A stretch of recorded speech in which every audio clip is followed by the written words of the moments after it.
Hey everybody, I'm on for the midweek message reveal Wednesday, September 11th. Welcome to the energy this week. We've got a lot going on per usual. Woo, crazy town. I think it's funny that we continue week to week talking about the level of bananas that things have gotten, and at the same time it's par for the course. If we look back last year, we're in a space now where we are moving towards eclipse season. And remember, eclipses are big purges, and a lot of people believe in the spiritual community that eclipses are bringing through information from our past lives. So that's a connection to karmic ties, things that we're looking to do in this lifetime, things that we've brought through as junk and funk from our previous incarnations. And the way forward is through the cleaning up and the purging and the really kind of looking and studying and navel gazing your shit, and that can be hard. So this week on the 8th, we have the sun that was opposed to Saturn, and that's going to be pressing some energy that's really kind of angsty and wanting change, and it's going to initiate pressure. And if you've been feeling a pressure vibe, that's just right on. You're right on track. We're all feeling it, and we're all feeling it in our own ways. What's interesting is that the energy of Virgo is very much connected to the body and the health of the body. So if you have been experiencing changes within your physical health, your emotional, mental health, things that you've been experiencing a shift or a change, or things that need to be attended to, or you're starting to get a routine in place, or you're thinking about maybe doing some sort of detox or a cleanse or a change, or something that's going to be focusing on a little bit different energy towards an intentional shift, right, is what you're bringing forward, and that Virgo energy loves that. So it's very much supported. Now we've had some shifts with Mercury that was in its shadow period, going direct, and has now moved itself into Virgo. So we now have our communication that is lining up a bit more with the information. Now, it might not be coming through in a way that is soft. It might be coming through kind of jangly. You might be having communication issues, or having a hard time not being super detailed. You might be over explaining or over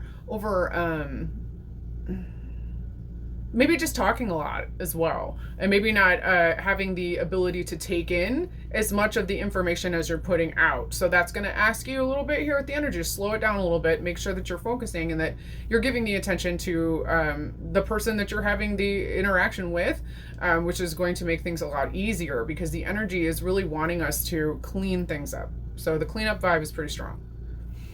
So as I was saying, we do have the full moon Pisces lunar eclipse in Libra, in Pisces. Sorry, I was gonna say Libra.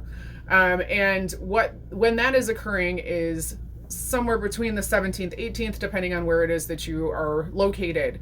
And that eclipse energy that's coming through, especially when we're dealing with the lunar eclipse, meaning that the moon is involved. The moon is our emotional self. It is your, when you're having a great day or a bad day, it's the vibe. It's that internal vibe with yourself that you're experiencing there. So the Pisces lunar eclipse is going to, and it's also a supermoon, of course, is going to usher in this big sweeping change.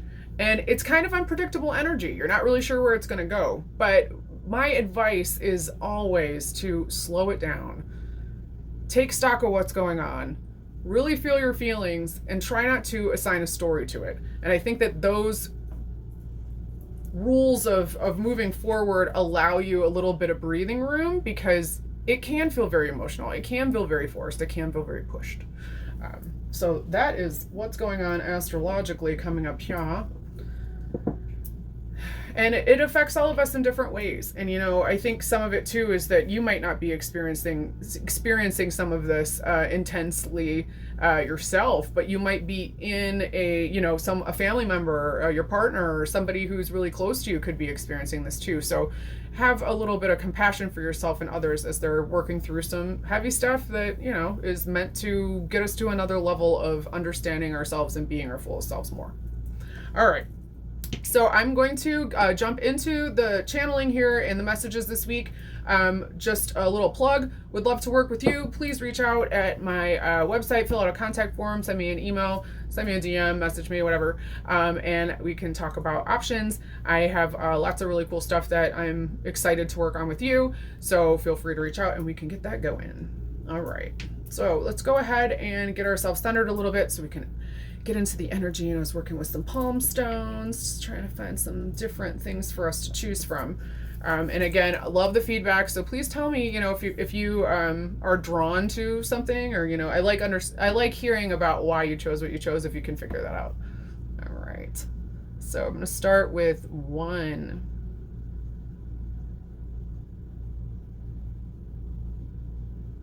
Chatoyance. Okay, so connecting with your energy 1. I feel a real pull, actually, in my, it's actually in my sternum, so like in my chest. I'm feeling a pressure there, and I feel a general pull downward, and that to me always signifies a need for a sense of grounding and a need to kind of take a step back. Where you're at 1, the things that you've been experiencing in your day-to-day life has become a bit overly routine or overly chaotic. It's an extreme, because not everyone's experiencing the same thing. For the people who actually get something out of being bored and that motivates them, things are too routine and are not fun, and you're looking for a shift. For people who need to be completely balls to the walls, completely stressed in order to realize that you need to do something to change this because you can't continue at the speed that extreme, you're in a state of that as well. So we're trying to reach more of a center line 1. We're trying to get you to a place where your energy is more predictable, is more works for you more efficiently. And some of that has to do with some general hygiene. And as you've heard me mention before, I don't know, itchy, so that feels right, is that we're talking about like your general daily practice. What are some things that you're doing to connect with yourself? Are you just waking up, jumping on your phone, running, and taking out a bunch of stimulants? No harm, no foul. I'm a coffee lover. I tend to kind of get into those modes too, but that's when I also understand that I'm a little bit off, because I've gotten out of checking in with myself to see where I'm at before I start extroverting and giving all of that information, energy, and time and effort out when I haven't really checked to see if I have anything in the tank. Check your tank, 1. How are you doing? And what kind of energy are you putting in your tank? Like, are you running on fuel that's sustainable? Like, are you running on like junky Cheetos and, Pop-Tarts and stuff, which at times, yeah, you need to run in and grab something like that, but it's not a lifestyle thing. So you might need to clean some things up. And that can also go for substances, things that you might be using too much, or realizing that maybe you're leaning a little too heavily on the numbing. And I think that the stress of this time is what's bringing those things up. It's something that everyone experiences, so don't be hard on yourself. Just be mindful of where it is that you're at. And I think that is the biggest message. Check in with yourself, because you're getting communicated with by you, and you are not able to connect in and get those messages of inner guidance because you're not giving yourself that space and time, and that's important. Okay, moving on to 2.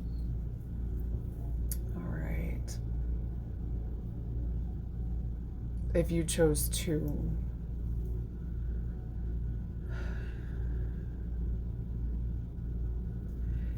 there's a weariness that is coming across with everybody, and it's understandable. But with 2, and I know people tend to choose more than 1, so not surprised that this might piggyback a little bit off of those of you that chose 1 and 2.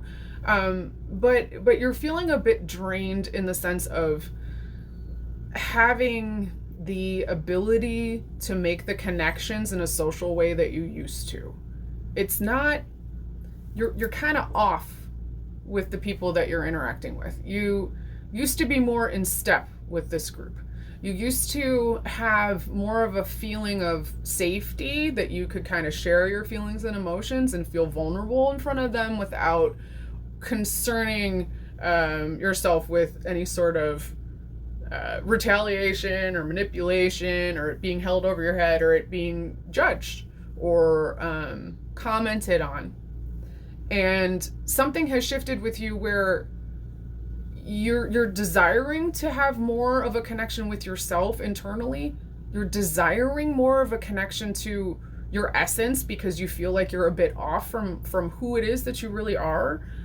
You've picked up some things that you're kind of doing, which you're kind of masking, meaning that you're presenting a different face, different persona, different behavior palette to people than you have in the past.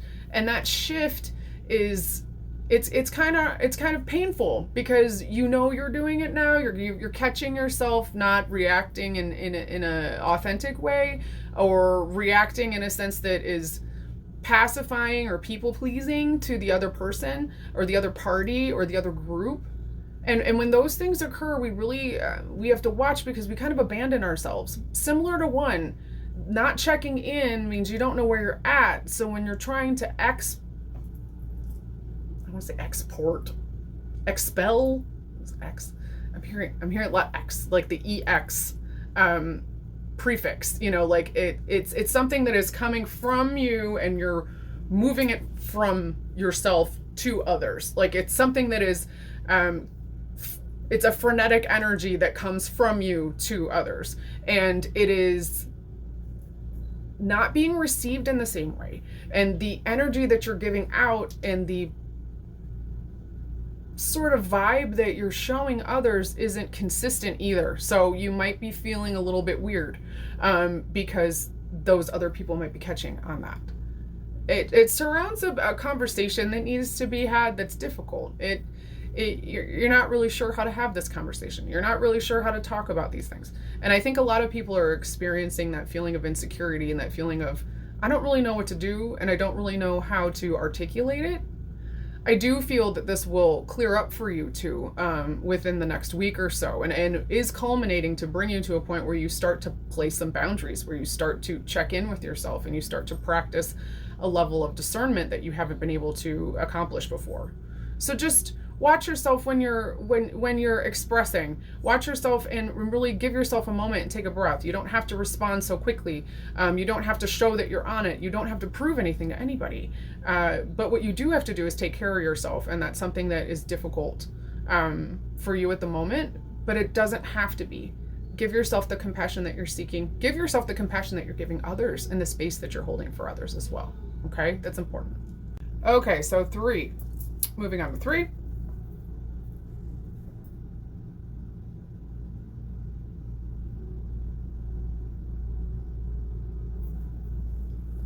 When I connect with your energy 3, I hear Patience by Guns N' Roses. I can hear the whistling in the background.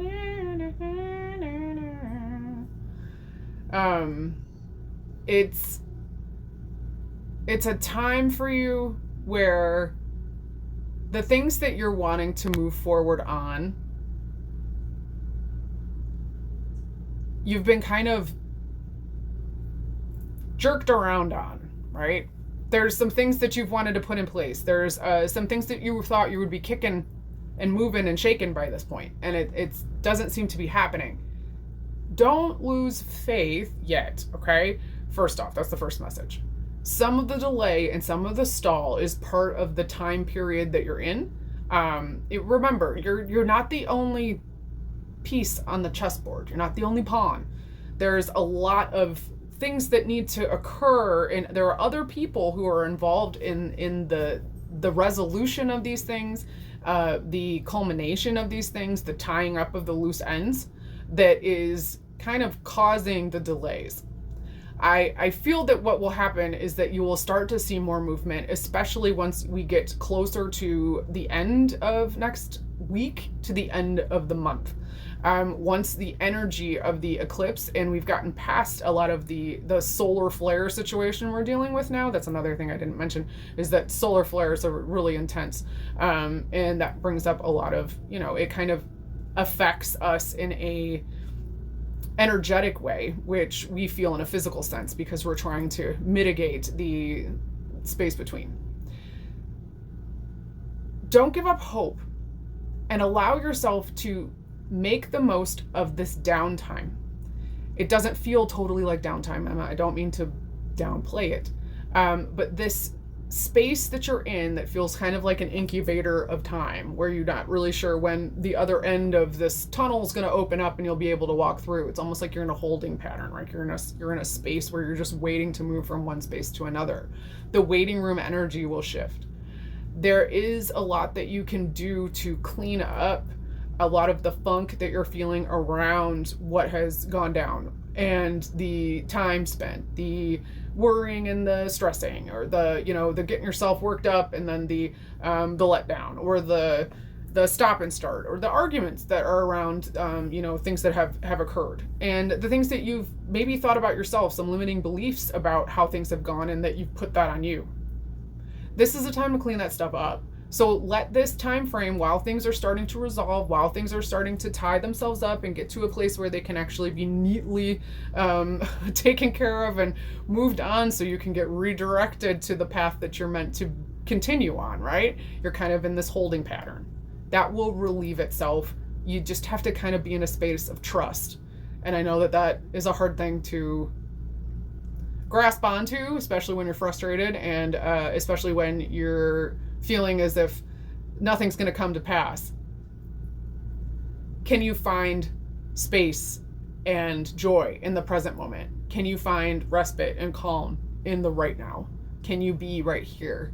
And can you allow yourself that moment of syncing up and saying, I did the best I could, I'm doing the best I can, and the things that I can do are really focused on the self. So in order to make yourself feel better, you need to really tend to your own garden, as they say. And again, this is going across all of the messages, is that there's a sense of needing to return to the self, to turn inward, to do some cleanup, to do some maintenance, to come back to center. Because being out of alignment with who you are means you're out of alignment with all of the things that you really want. And the only way to get that back on track is to get yourself back on track. So it all starts with you, as it always does. Okay, moving on to 4. You chose 4.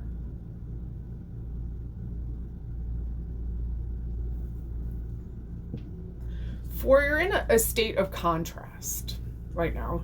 And connecting with your energy, I feel a sense of pull. I feel an actual pull of my shoulders get pulled back, and I feel like my arms going like this, right? Where you're kind of opened up at the chest and surrender. This is when you throw your hands, I don't know what to do. I got my hands in the air. I don't know what to say. I don't know how to resolve what I'm feeling. And that polarity, that push-pull, that black-white, that this, that energy creates a desire for you to pick a side. I ask you to try and tap in a little bit and not choose a side, but try and find the center line. So we're moving again, here we go, to the center line. Where can you find the balance within yourself between the polarities that you're feeling? A lot of inner work and a lot of spiritual work and a lot of life work and human work and just being a person in the planet, on the planet, of the planet, requires a certain amount of clarity and discipline to really turn and look at the stuff and see it for what it is. You haven't been able to see things clearly. And the clarity that you're starting to understand has a lot of emotion that's connected to it. The things you're starting to realize about the black and white situation, about the feelings of polarity, about the feeling of surrender, where it's I'm just going to throw my hands up and hope for the best, is that there's a sense of trust in that you can either see, recognize, and use as, I don't want to say fodder, as what's the word? As like a catalyst, as a motivator for coming to a state of presence and awareness within yourself. Or it can be ignored, and then you can kind of take the victim path. And that's a choice. And you're experiencing this. You saw it first with other people. You saw other people go through this and didn't understand why they were choosing one way or another. Why is it that you choose to be like this when you could be like that? Well, now you're starting to see that it's not such a clear, easy thing to do on your own. You might be experiencing something that someone else has previously gone through, or you might be experiencing like kind of the ripple effect of what someone close to you has gone through or is going through, and that's affecting you. And now you're going through your own stuff, and you're starting to see some kernels of realization where you're like, I think I understand this deeper now. I think I understand why that person might have been motivated to act like that. I understand why this person, might have come in anger or freaked out on me or, seemed to have put everything on me. And some of it is because it's showing you how you're feeling about yourself. It's showing you about how you feel that you should be treated, because everything is a mirror. So for 4, similar to 3, what we're looking to do here is to come to a space of awareness where you can be right here, right now. And what does right here, right now look like? Are you able to take time to really sit with yourself? And maybe you need to write something out. Maybe you need to check in with yourself a little bit more and look at this situation and what's happening in this feeling of polarity and this feeling of needing to surrender, of wanting to be rescued, and turn it into a opportunity for you to rescue yourself, take care of yourself, pay attention to yourself, give yourself the attention that you're asking other people to give you validation or time on. Where are you not showing up for you? And this is very much connected to inner child stuff and childhood stuff, and a feeling of not having enough or not being enough or not being good enough to just have things go right. And that's disordered thinking. That is really a limiting belief that somewhere along the line you picked up, but you get to decide whether or not you keep thinking that thought and if you believe that thought. And I'm going to ask you to challenge it. Okay? And lots of love there, because it's a sticky one, and happy to help. Please reach out if you need it. Okay? All right. So those are the messages this week. Thank you for checking in with me. Would love to work with you. So please reach out at my website for readings and such, and opportunities for us to work together. Would love to hear your feedback. So please leave that below. That helps me grow. It helps other people see my accuracy. And I just generally am interested in how things are landing for you. So I hope you have a good week. Make sure to take care of yourself. Make sure you stay hydrated and rest. And stop making excuses for why you can't. Okay? All right. Peace.